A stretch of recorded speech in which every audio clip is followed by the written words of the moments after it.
I'm Charlotte Davis. I work with children and with adults who have got gaps in their development. And one particular group I'd like you to think about are people who struggle to start speaking properly, even go through life having problems with it. And I'd like to encourage everybody to really support holistic human development and keep on supporting it and not to give up. And my experience in Britain is we give up way too easily. I want to look at a few contrasting cases and suggest we've got to keep going. So this is a really nice little case study.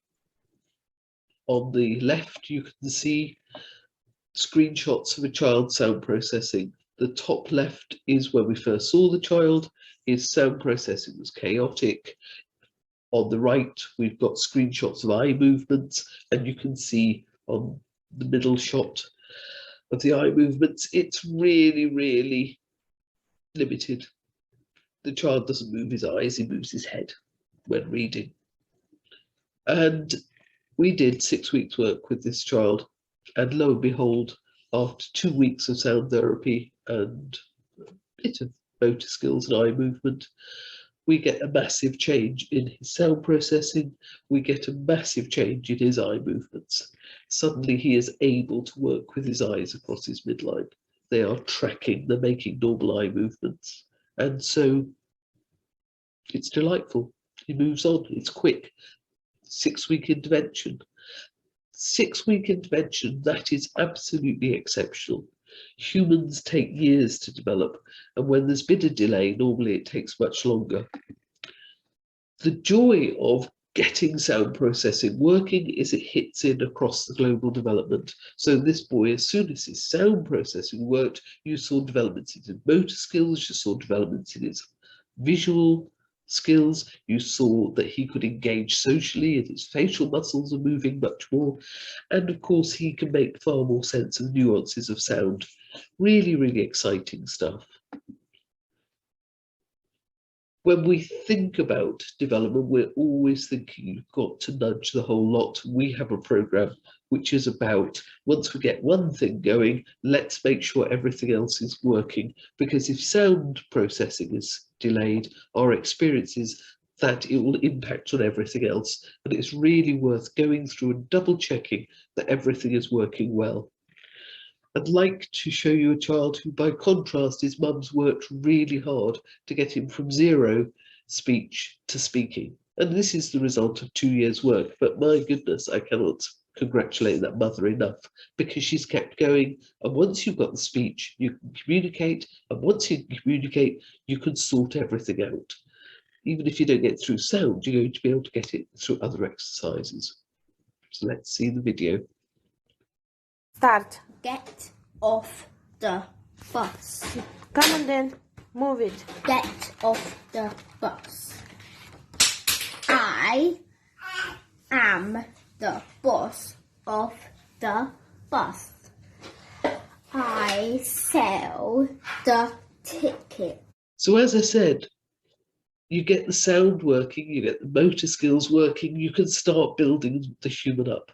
And that is really exciting. I'd like to look at a contrasting situation. This is a neighbour of mine from when I lived in Croydon, and he would come to my door and be, Charlotte, Charlotte, I'm bored.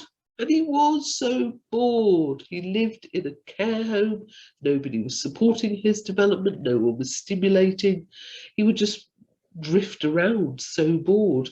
And the carers weren't paid enough to do anything sensible. And the care home was a profit. It was for farming. These people were farmed. They're taken on a set price. They're housed within a set space. Nothing much is going to happen for them except to the minimum cost. Even when I offered to do things for free, no one was interested. Things became very hostile. Some very good data from Hagen and Syme pointing out that infectious diseases have plummeted since the 1900s, but mental health issues haven't, and suggesting we need to do something a lot more intelligent. And I would suggest a very big part of that is making sure people develop properly. So I knew with this young man, if I'd had if I had done sound therapy with him, his speech would have been vastly better. If I could have got him out of toe walking, which I'm not sure I could have done so easily because his skeleton had hardened by this stage, I could have got his spine working better, his posture working better. But everything had been left. And it's obvious when a child is toe walking, there is a problem. Their spine cannot possibly work properly. Their hips are sticking out. And it also is telling you they can't get their two eyes working properly. So not long before I moved, I heard about him being run over very badly. But he crawled back. But still, not to proper therapy, but back to being contained in a for-profit care home. And we have far too low expectation for both children and adults in this country. We've got to get our support for development of full physical capacity much, much higher. And that means we check everything. And we don't at the moment. We don't check children's motor skills. We don't have proper PE curriculum. We're not making sure they're calm, that they can manage breathing and heart rate. Their nervous system works. We're not really checking they can sound process and their inner ear works well together. We're not checking they've got binocular vision. When you go to the opticians, they check one eye, they check the other eye. They're not checking the really important thing, that both eyes work together to send equal messages to the brain. That is crucial for processing. And we don't check that all the sense motor skills come together. We know that diet is pretty awful in Britain.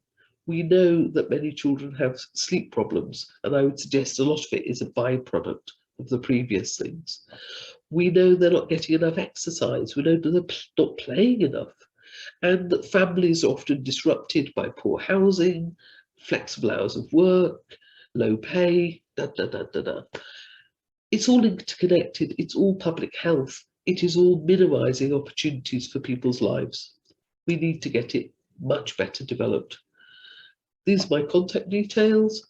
I'm now based in York, but I work throughout Britain training people and working with private clients, adults and children. So please, let's all aspire to something better. Let's all keep making a really big effort to support people's development. And if you're not sure, I have a YouTube channel which shows people the basic exercises to support someone to good development. Thank you for listening.